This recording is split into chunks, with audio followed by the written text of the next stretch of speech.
Ya, ini tinggal hitungan jam saja kita akan menyaksikan sejarah bagaimana Indonesia akan berlaga melawan Irak malam hari ini. Sebelum kita lanjutkan perbincangan Bapak-Bapak, saya mau ke Bung Effendi Ghazali dulu. Kita coba kembali komunikasi, apakah sudah tersambung dengan baik dengan Bung Ege? Ya, Anggi, mudah-mudahan sudah tersambung dengan baik, Anggi. Yes, saya sudah bisa mendengar suara Anda. Bung Ege, itu saya lihat sebelah Anda sama siapa ini? Salah satu pendukung timnas kita di sana. Jadi ini khusus, namanya Pak Sayudi Prastopo. Dari Indonesia Gowes naik sepeda, khusus memperkirakan akan sampai ke semifinal. Agak meleset sedikit, akhirnya sampai ke perebutan 3 dan 4. Mulai berangkat tanggal berapa, Pak? 16 November 2023. Melewati jalur mana aja? Jalurnya lintas timur Sumatera. Lintas timur Sumatera, terus Melaka, Malaysia, Thailand, Laos, Beijing, Xinjiang, Gujarat, ya, terus Pakistan, Islamabad, Lahore, Taker, ya, Karachi. Akhirnya sampai di sini berapa lama? Berangkatnya dari kota mana di Indonesia, Bung Ege nih, Pak Sayuti? Berangkatnya dari kota mana di Indonesia? Dari Banyuwangi. Oh, dari Banyuwangi. Oh, dari Banyuwangi. Oke, sengaja hanya untuk nonton. Oke, Bapak itu sudah punya feeling bahwa sudah punya feeling Indonesia bakal sampai ke perempat final gitu. Ada Asia U20. Dan Bapak sudah punya feeling bahwa ini akan sampai ke semifinal. Insya Allah Pak, kemarin digodahkan sama Allah dari pihak KJRI karena maunya lewat Iran. Oh iya. Karena Iran ada masalah dengan Israel. Oh ya, itu dari perjalanan. Tapi Bapak sudah punya feeling bahwa timnas kita akan sampai semifinal. Insya Allah. Oh, sudah ada feeling. Tapi Bapak kemarin juga kalah nggak sama Uzbekistan kemarin itu? Perkiraan saya itu seperti itu. Oke, baik. Dia sudah memperkirakan. Bung Ege, terima kasih. Sekarang Iya, luar biasa. Kasih tepuk tangan dulu dong untuk Bapak yang sudah bersepeda loh, luar biasa dari Banyuwangi. Mudah-mudahan itu semangatnya bisa menularkan tim kita malam hari ini bermain dengan juga lebih semangat. Amin, ya Allah ya. Nah, sekarang kita sambung lagi nih. Tadi Bung Akmal udah singgung nih soal VAR. Ini pasti bapak-bapak berdua nggak ngerasain kan, zaman dulu bermain ada VAR.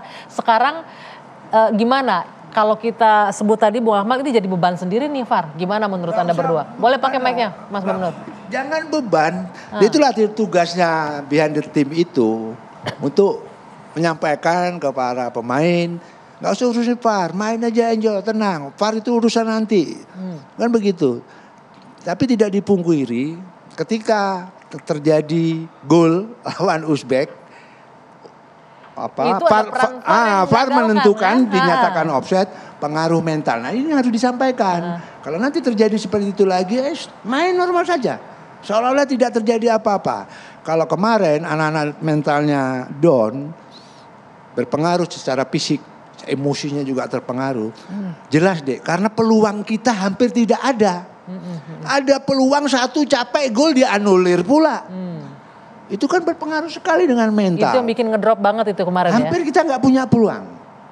Sepanjang pertandingan, karena pertandingan didominasi sama Uzbek. Ketika ada peluang gol pula, kan anak-anak lagi capek nih. Mungkin juga pitchnya lawan Korea sudah terkuras habis. Ya, gol. Kemana-mana lah pengaruhnya. Bung Peri, kalau zaman Anda itu gol udah jadi itu ya kemarin lawan Uzbek itu? Ya kalau zamannya saya dengan Mas Bambang itu udah terjadi gol. Ya.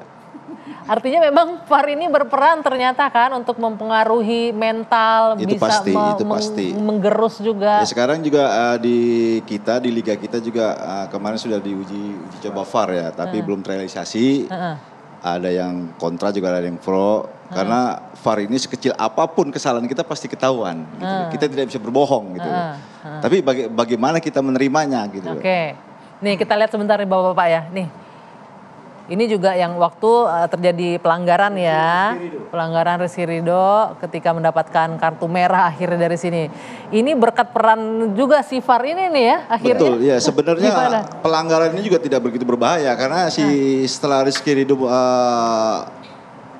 mengamankan bola. Kaki dia itu kan setelah itu dia tarik ke belakang. Habis dia tendang bola itu kan kalau lihat di VAR tuh itu pasti terjadi benturan. Maaf nih di kemaluan pemain dari Uzbek sendiri. Padahal itu kan tidak gitu. Padahal pada waktu itu dia lepas bola kaki dia itu kan daripada saya mencederai dia cepat tarik. Gitu. Tapi tertangkap kamera tetap aja tuh salah seolah-olah. Yang perlu dipahami oleh pemain kita adalah apa yang bisa VAR, apa yang tidak bisa. Itu yang penting. Sehingga kemudian mereka paham untuk kejadian. VAR itu hanya untuk 4 kejadian. Yang pertama gol atau tidak gol, penalti atau tidak penalti, kemudian offside apa enggak? Direct card. Yang keempat adalah mistaken identity. Kesalahan mengidentifikasi. Misalnya yang melakukan pelanggaran Mas Bambang, saya kasih kartunya ke Mbak Anggi. Itu kesalahan itu yang boleh di VAR. Kemudian untuk kasus Rizky Ridho ini adalah kalau saya kan berpikir ini nggak sengaja gitu. Kita juga pasti berpikir nggak sengaja. Masalahnya Rizky Ridho nendang bola, kemudian pemain Uzbekistan datang, Rizky abis nendang bola kakinya masih di atas, lagi kena Uzbekistan. Cuma permasalahannya adalah yang perlu dipahami adalah VAR itu tidak mengenal sengaja nggak sengaja, niat nggak niat. Buat mereka yang mereka lihat adalah fakta. Fakta kalau dalam hukum ini mens reanya ada atau enggak nggak diperhitungkan. Point of kontaknya adalah strut. Ini sepatunya Rizky Ridho full sepatu mengarah kepada bagian tubuh dari pemain Uzbekistan yang dianggap oleh wasit berbahaya. Itulah yang kemudian akhirnya diberikan kartu merah karena membahayakan pemain lawan. Walaupun Rizky Ridho udah 2 kali kan. Yang pertama waktu lawan Qatar dia itu nggak ada niat buat sikut dan wasit pun sudah benar wasit tengahnya untuk memberikan pelanggaran buat Indonesia. Tapi kemudian review oleh wasit VAR ini ada kejadian yang wasit secara kasat mata dia nggak melihat. Ternyata ada gerakan tangan Rizky Ridho yang terekam mengenai pemain Qatar yang akhirnya pelanggaran untuk Qatar dan penalti waktu itu kan. Nah ini kan pasti kalau saya orang awam nggak sengaja kok gitu kan. Pasti seperti itu. Tapi kan permasalahannya VAR ini bukan soal niat nggak niat, sengaja nggak sengaja, tapi fakta yang dilihat di lapangan. Nah ini yang kemudian menjatuhkan mental kita juga kalau kemudian ada kejadian-kejadian yang para pemain tidak sengaja. Tapi di call VAR ini menjadi sebuah sanksi yang berat. Bisa nggak dampaknya jadi mainnya lebih hati-hati atau lebih takut-takut? Nah itu dia yang saya khawatirkan lini belakang kita di pertandingan hari ini. Jadi ragu, kita mau ambil nanti kena VAR nih. Gitu kan, kita mau sayur lawan, kita kena VAR. Kalau dulu kan Mas Bambang itu pegang-pegang badannya, kemudian cubit-cubit gitu kan. Masih bisa dalam kotak penalti. Karena area kotak penalti ini area yang paling prioritas untuk disorot oleh VAR. Jadi saya sudah sampaikan, behind the team itu paling penting. Gampang memang bicaranya Mas, tapi kan mempraktikannya pasti akan tetap kepikiran ya sama teman-teman. Kalau tim lain, tim nasional lain bisa, tim lain bisa, kenapa anak-anak nggak bisa? Ya permasalahan Mas Bambang adalah kita belum pernah pakai VAR di sepak bola kita. Sementara misalnya Korea kan cuma itu aja. Akhirnya mereka terima kan, walaupun mereka akhirnya kalah. Mereka kan dirugikan VAR, kita diuntung waktu lawan Korea. Tapi Korea sudah terbiasa udah itu ya. Jadi no isu lah ya, nggak masalah. Artinya di liga kita kan VAR belum bisa diterapkan atau belum diterapkan. Tetapi saya pikir pemain itu juga ada pemain dari naturalisasi yang main di luar juga. Yang sudah biasa juga. Itu harus bisa ngomong juga, komunikasi sama pemain lokal. Kalau udah kejadian ya sudah gitu. Main normal, nggak perlu ragu-ragu. Masa main bola takut sama VAR? Nanti nggak bisa main gitu kan. Ini tugasnya tadi itu tim pelatih. Kan ada tim psikolog juga itu. Gitu loh. Lah kalau seperti Mbak bilang, main jadi ragu-ragu. Nah itu jadi bahaya dong. VAR repot kita nggak bisa main bola gitu sebagai kan. Pemain nih, lepas aja pasti main bola. Kepikiran kan, Bung Peri sebagai pemain pasti kepikiran. Kalau misalnya saat zaman Anda udah ada VAR, pasti kepikiran kan? Ya pasti itu kepikiran Mbak. Jadi kita mau buat sesuatu itu takut salah karena ada VAR itu tadi. Karena terbiasa kita tidak ada dengan VAR. Kita bermain kan suka bebas ya. Kita menyikut orang ya, kadang-kadang kita lagi bermain. Wasit hadap kemana, hakim garis hadap kemana, ini kesempatan ada kita colongan-colongan juga. Colongan juga. Tapi karena di tim kita, di liga kita nggak ada VAR. Kebiasaan kan, wasit nggak tahu sukeut gitu kan. Nah itu memang harus dihilangkan. Saya pengalaman Pak Akmal tadi cerita, saya asisten pelatih Asian Games Qatar juga. Lawan pertama kita lawan 6-0 lawan Iran ya. 6-0 kita kalah. Lu tahu nggak? 2 kartu merah. Hendra Ridwan sama Fandi Mukhtar. Kenapa? Main bolanya hajar terus kebiasaan di Indonesia. Oh. Kartu merah kita 6-0 kita kalah. Manajernya itu Pak Jaki yang bekas Bupati Tangerang itu, manajernya. Hari kedua juga gitu lawan Irak juga. Lawan 2-0. 5-0 juga kalah. Padahal kita latihan 3 bulan di Belanda bro. Kartu juga. Karena liga kita kalau nggak bunyi krak itu nggak free kick sih masalahnya. Jadi ini kebiasaan bermain di sini juga ya. Tapi liga sekarang mulai bagus.